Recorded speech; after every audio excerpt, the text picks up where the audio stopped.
Chers amis, bonjour. La méditation d'aujourd'hui va peut-être vous paraître particulière parce que nous allons parler politique. On pourrait se dire, mais qu'est-ce que la politique vient faire avec des apparitions de Notre-Dame? Eh bien, Notre-Dame s'intéresse à l'histoire humaine et à un drame qui a eu lieu au cours du XXe siècle et qui continue aujourd'hui.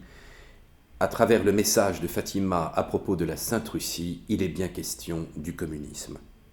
En effet, dans ce deuxième secret, comme déjà nous vous en avons parlé, il est bien dit « La guerre va finir, mais si l'on ne cesse d'offenser Dieu sous le règne de Pie XI, en commencera une autre pire. » Et pour empêcher cela, je viendrai demander la consécration de la Russie à mon cœur immaculé et la communion réparatrice des premiers samedis. Si l'on écoute ma demande, la Russie se convertira et on aura la paix. Sinon, elle répandra ses erreurs à travers le monde, provoquant des guerres et des persécutions contre l'Église. Les bons seront martyrisés, le Saint-Père aura beaucoup à souffrir, plusieurs nations seront anéanties. Message absolument incroyable, bouleversant à ces trois petits-enfants qui ne savaient même pas qui était la Russie. Ils croyaient que c'était une vieille dame. Et quand Sœur Lucie racontera dans ses mémoires eh bien, ce passage et qu'on découvrira l'ampleur de ce qui s'est passé, elles l'ont écrit, ne l'oubliez pas, au mois de juillet, et la révolution va avoir lieu au mois d'octobre, même si ça sera connu qu'en 1941, publiquement, on connaîtra l'ampleur de toutes les mémoires de Sœur Lucie, mais elle a bien parlé de cette fameuse vieille dame. Alors, de quoi s'agit-il? Est-ce que c'est un peuple qui est accusé? Est-ce que c'est une nation qui est stigmatisée par le ciel et qui serait responsable tout au long de son histoire de guerre et de persécution? Bien sûr que non. Et je ne suis pas du tout d'accord avec les analyses qui voudraient stigmatiser la Russie. C'est justement ce qui va être à l'opposé de la Sainte Russie, qui va prendre forme dans le système totalitaire le plus effrayant de toute l'histoire. Voilà ce que le ciel a voulu nous dire. En effet, nous pouvons dire qu'avec la révolution russe bolchevique commence une nouvelle ère qui s'oppose totalement à ce qu'est la Russie dans son âme, elle, la Sainte Russie orthodoxe, et même la Russie des tsars dans tout ce qu'elle est. Le communisme n'a rien à voir avec l'essence même de ce peuple qui est là, bien sûr, comme tous les peuples, avec ses qualités, ses défauts, mais qui a une dimension spirituelle et mystique absolument incroyable. Les tsars ont-ils été la cause? Les tsars du XIXe siècle sont plutôt libéraux.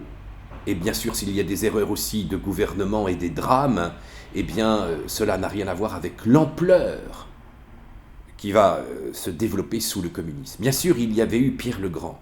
Et on peut dire qu'à la fin du XVIIe et début XVIIIe, nous avons un nouveau tsar qui va permettre un certain nombre d'idées libérales et révolutionnaires. Il y aura, c'est vrai, les visions de Tolstoï et de l'anarchie russe, mais c'est un phénomène nouveau qui se passe avec un homme, Lénine. Nous sommes en pleine Première Guerre mondiale, et alors l'Allemagne décide d'envoyer Lénine dans un train blindé pour le faire arriver en Russie et provoquer ainsi une révolution afin de bouleverser toute l'histoire des alliances. C'est maintenant connu et reconnu officiellement par les historiens. Et la machine infernale va donc commencer. Une véritable terreur va pouvoir s'organiser, car après la révolution qui avait eu lieu déjà début 1917, c'est maintenant les bolcheviks qui, en octobre, prennent le pouvoir. Kerensky est véritablement rejeté, la République est sans autorité, et maintenant le soviet de Petrograd va se rallier le 13 septembre aux bolcheviks, et peu de temps après, le 25 octobre, la révolution triomphe, la machine infernale a fonctionné sans bavure dans un temps record.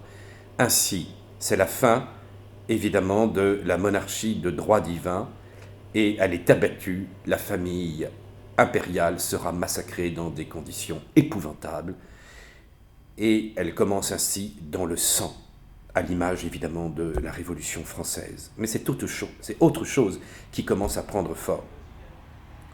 Après quelques semaines d'orgie, dès la fin de 1917, la misère commence à se faire sentir avec désorganisation des transports, du chômage, guerre civile.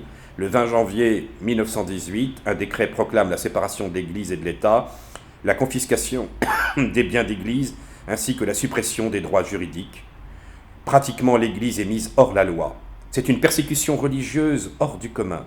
La haine bolchevique s'étend bien au-delà, originellement et radicalement, de tout ce que l'on peut imaginer. Le communisme est un athéisme féroce, comme l'écrira Solzhenitsyn. Il s'accompagne d'une fureur permanente, illimitée, contre tout ce qui n'est pas lui, qui n'existait pas avant lui. Et c'est ainsi que c'est une vraie terreur universalisée et qui se veut éternelle. Après le drame de la famille impériale massacrée, la voie de la terreur va donc s'attaquer aussi aux paysans.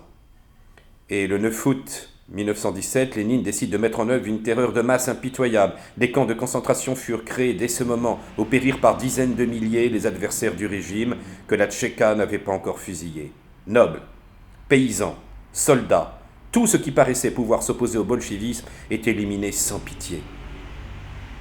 En novembre 1919, le patriarche de Moscou, Monseigneur Tikhon, adresse à l'Europe un appel pathétique. Évêques, prêtres, moines et religieux sont fusillés en masse sous l'accusation vague de contre-révolution.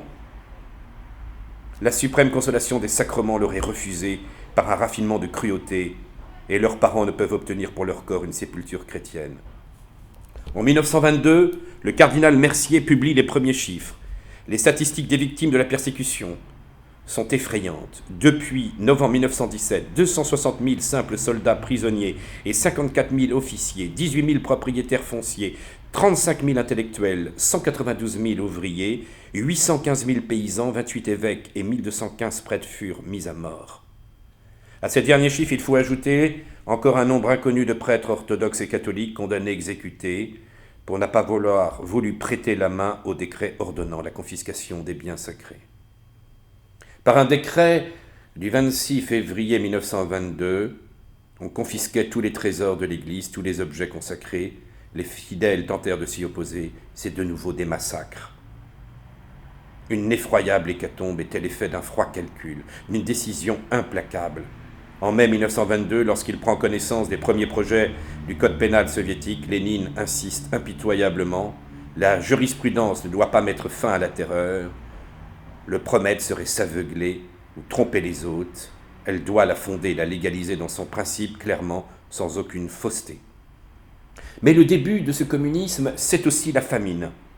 Correspondant à une idéologie particulière de collectivisation, les réquisitions sont forcées, et évidemment, de toutes les récoltes, et c'est toute une vision de l'agriculture qui s'oppose à toute idée de propriété privée. Et nous assistons, à travers cette collectivisation, à une misère qui devient effroyable. Plus de vivres, plus de vêtements, plus de combustible. À Petrograd, on brûle par milliers les maisons de bois, mais on en voit la fin.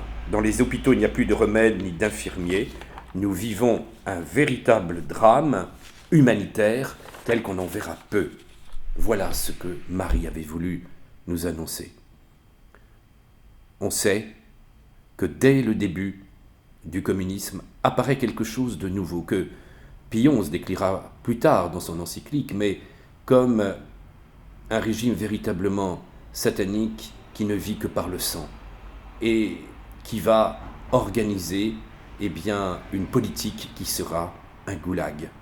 Nous assistons au drame de l'athéisme politique et du matérialisme historique mis en œuvre, la synthèse de toutes les philosophies politiques qui avaient voulu s'opposer au christianisme et au bon sens sont mises en avant, le résultat est la mort.